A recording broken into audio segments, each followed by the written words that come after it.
and controlling all in your needs. You want answers? I'm as mad as hell, and I'm not going to take this anymore. You want answers?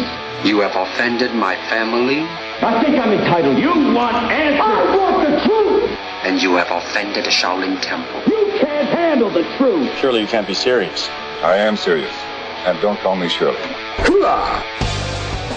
Radical Rant. You want justice for Trayvon Martin? Legalize drugs.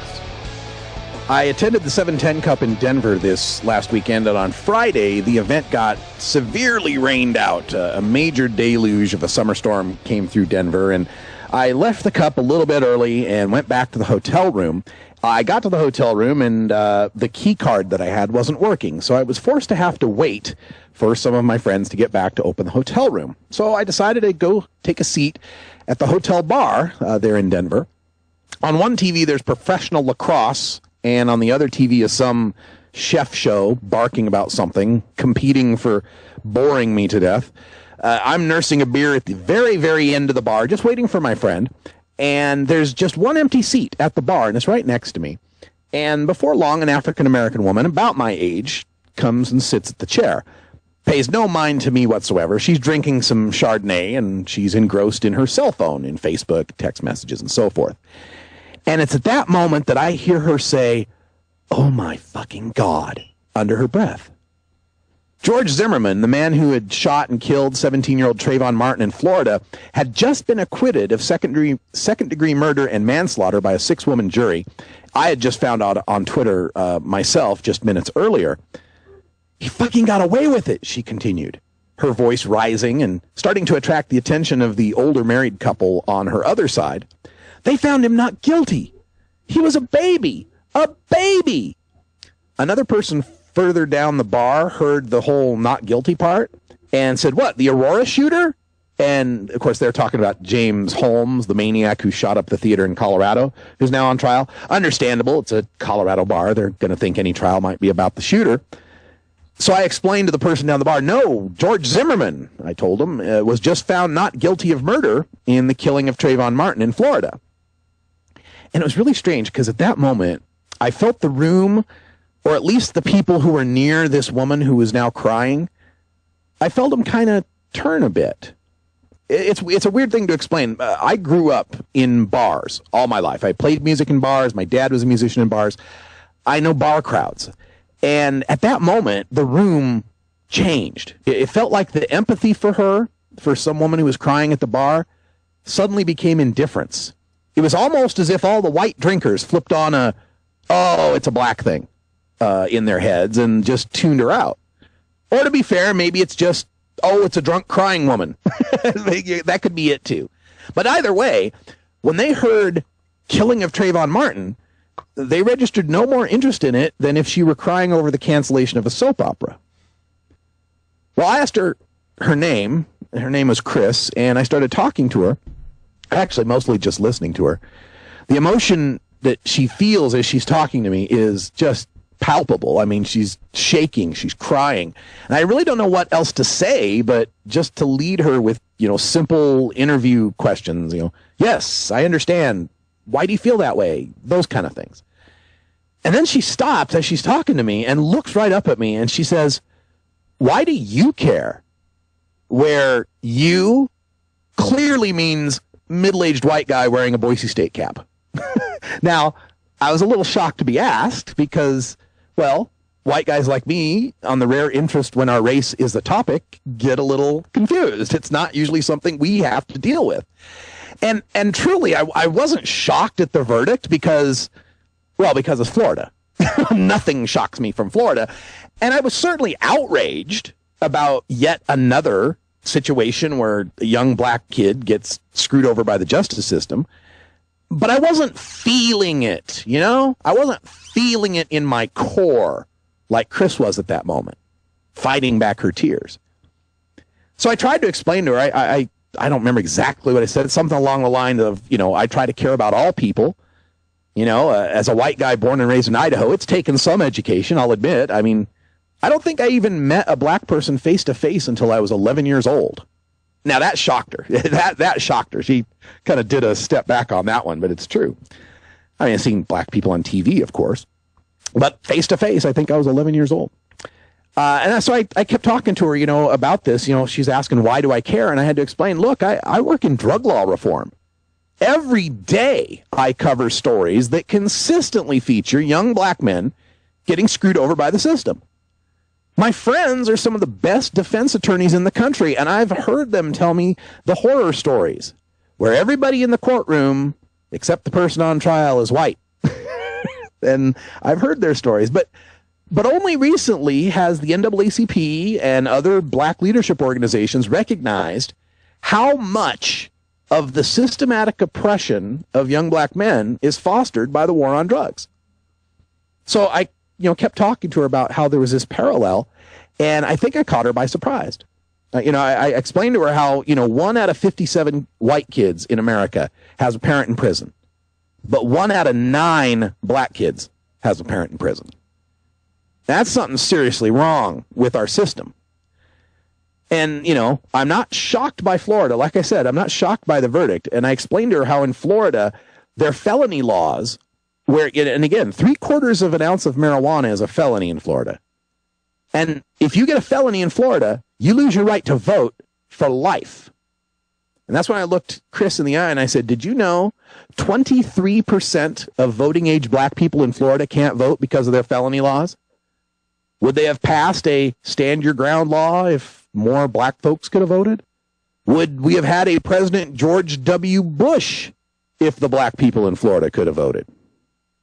So we continued talking. I spoke with Chris for quite a while, and I found out that she worked with this nonprofit that helps young black girls in the inner city. And she asked me if I would video her with her phone so she could have a record of her feelings on this day. And she couldn't get her phone to work, so I took out my handy cam that I had from the 710 Cup and just started filming her right there at the bar. If you'd like to see and hear what Chris had to say about the George Zimmerman verdict, it's up on my blog at radicalruss.com, or you can go to youtube.com/radicalruss, and you can see it's about a 5 to 7 minute conversation with Chris there on her feelings regarding the George Zimmerman verdict. But for me, it's pretty simple. If you want justice for Trayvon Martin, legalize drugs. It's not about the fact that he had marijuana in his system. That's irrelevant. What I'm getting at is the racism in our justice system that's perpetuated by the war on drugs. When we criminalize so many young black men, it's not surprising that someone like George Zimmerman sees a young black man in a hoodie walking down the sidewalk and thinks, criminal!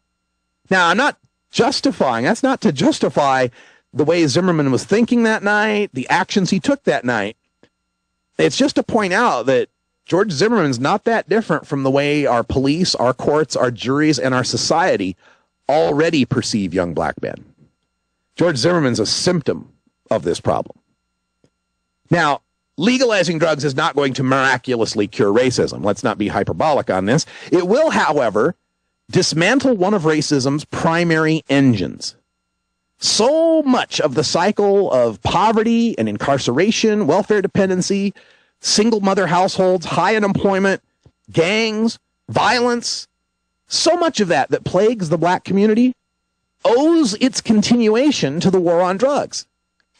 The incarceration, 1 out of 9 black kids has a parent in prison. The single mother households, when the men go away for those mandatory minimum sentences, the women raising the children have no choice. The high unemployment, you're a black man, you got busted for weed, you get out of jail, you got to check that I am a drug criminal box, and it's even harder to get a job.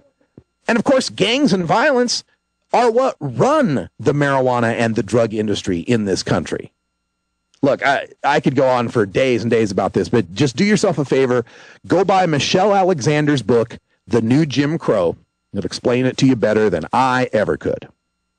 Oh, and by the way, speaking of Florida, just a couple of months ago, I think it was, there was a single mother who was being approached and intimidated by her ex-husband. She'd had a restraining order on, her name's Marissa Alexander, as a matter of fact. She had a restraining order against her husband. He had previously abused her. She'd already had a restraining, no contact type of order. Her husband came over once again to bother her, to intimidate her, whatever. She tried to make him go away. He wouldn't go away. She went out to the car, came back. She had a pistol, I think it was, some sort of handgun. Maybe I'm wrong on the type of weapon. Doesn't matter. But she had a gun. And she fired a warning shot at the wall to, tell the ex she's serious, get the hell out. Fired a warning shot. She argued for self-defense. She got charged for firing this shot. She argued self-defense, just like George Zimmerman did. I feel I'm being attacked. I feel in danger. I feel in danger of bodily harm or mortal injury. She fires a self-defense shot into the wall, didn't hit anybody, hurt anybody. She got 20 years. 20 years in prison for a warning shot. She argued self-defense just like George Zimmerman. Unfortunately, one difference, she's black. She's black. George Zimmerman's a white Hispanic. Think about that. If you're a black woman in Florida with a restraining order against your ex who's abused you before, and you fire a warning shot, you get 20 years. But if you're a white Hispanic man in Florida with a gun who's been told not to follow a teenager, and then you track him down, and then you confront him, and then he stands his ground, and then you shoot and kill him, you walk free. Is it any wonder people in this country are starving for justice, are hungry for justice in this country? And the war on drugs has done more to take away our trust in police, our trust in our courts, our trust in the system. It has systematically made racism institutionalized in this country. It's turned around from being able to enslave or mistreat people because of the color of their skin. Now we've got a drug law that makes the racism a little more palatable. I think it was Richard Nixon who once said, "The problem is the blacks. The key is to find a way to deal with it without appearing to." Yeah, so that kind of mentality is just sickening to us here. Yeah, it's totally anti-420. Happy 420 Pacific Coast. We'll be back with Lindsay Reinhart. Stay tuned.